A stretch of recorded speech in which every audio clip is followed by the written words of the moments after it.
ஒரு சிறிய கிராமத்தில் மீரா என்ற பெண் வாழ்ந்து வந்தாள். அவளுக்கு உலகமே அவளின் மகள் அனுதான்.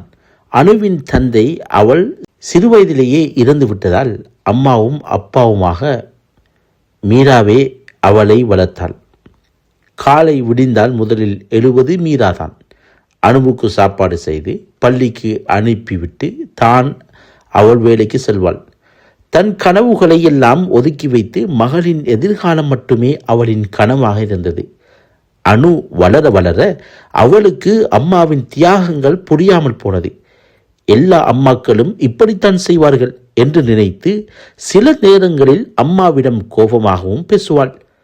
ஒரு நாள் அனுவுக்கு கடுமையான காய்ச்சல் வந்தது. இரவு முழுவதும் அவள் அருகே உட்கார்ந்து ஒரு நிமிடமும் தூங்காமல் மீரா கவனித்தாள்.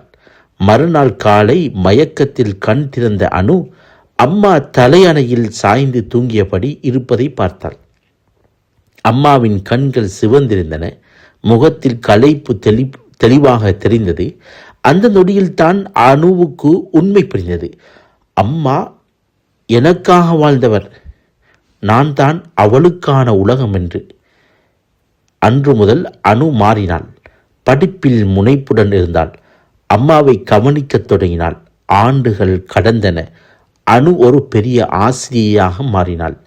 ஒரு நாள் மேடையில் நின்று விருது வாங்கிய அனு சொன்னாள், என்னை உருவாக்கியவர் என் அம்மாதான். என் முதல் ஆசிரியை, என் முதல் கடவுள் என் அம்மாதான். கூட்டத்தில் நின்ற மீராவின் கண்களில் ஆனந்த கண்ணீர்.